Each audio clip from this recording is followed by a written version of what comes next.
New York, the Pistons were facing some daunting numbers before their matchup against the Knicks even started. They had lost 4 straight at Madison Square Garden and they were 3-14 on the second game of back-to-backs last season. After Friday night's loss against the Washington Wizards, they were right back in that situation. Near the end of the second quarter, things looked to be following a familiar script, with the Knicks streaking out to a 21-point advantage. The Pistons answered with a 28-16 surge in the third quarter, moved ahead in the fourth, and took a 111-107 victory over the Knicks on Saturday night. Box score: Pistons 111, Knicks 107.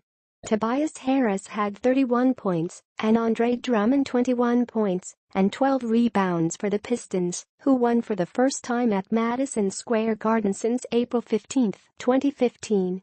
Pistons guard discusses Tobias Harris's big game and team's second-half surge. Rod Beard. All throughout last year, we weren't a good team on the road. We were able to fight them off tonight, said Harris, who had 12 points in the fourth quarter. We didn't get discouraged. The third quarter came and we defended. We were able to make shots on that end, but the biggest thing was the defense. The Pistons, 2-1, regained the lead, 81-80, on a jumper by Harris, to start the final period. They took a 3-point lead later in the period on a dunk by Drummond off a nifty pass from John Leuer, and Leuer converted a floater on the next possession. That sparked a 9-2 run, ending with a 3-pointer by Harris. More cool hand Luke Kennard sizzles for the Pistons. The Knicks, 0-2, stayed close with a flurry of 3-pointers, 2 by Tim Hardaway Jr., 14 points, and another by Kristaps Porzingis, 33 points and 5 rebounds, to take a 99-96 lead. Pistons coach discusses team's come-from-behind victory over the Knicks at Madison Square Garden. Rod Beard. Harris answered with another 3-pointer to tie it, and Avery Bradley's 3-pointer with 3:14 left made it a 102-101 lead, and the Knicks never led again. Porzingis split a pair of free throws to tie it at 102, but Reggie Jackson, 16 points, 7 assists, had a 3-point play with 1:41 left. The Pistons seized control in the final minute with a spinning jumper by Harris and 4 free throws by Jackson to put the game away.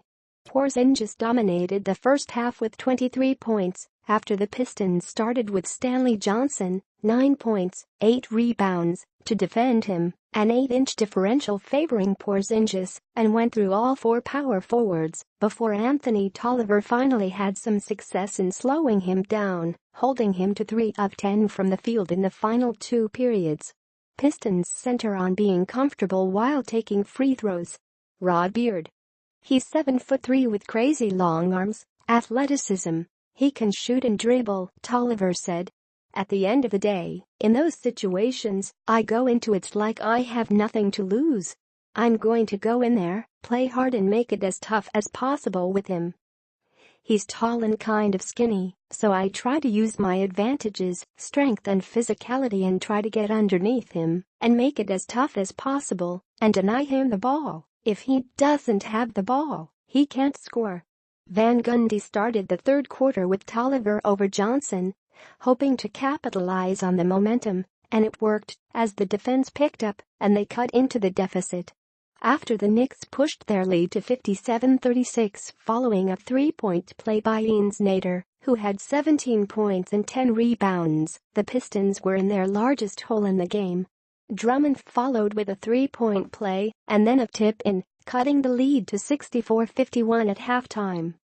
Basketball is a momentum game, and it carries over, Tolliver said.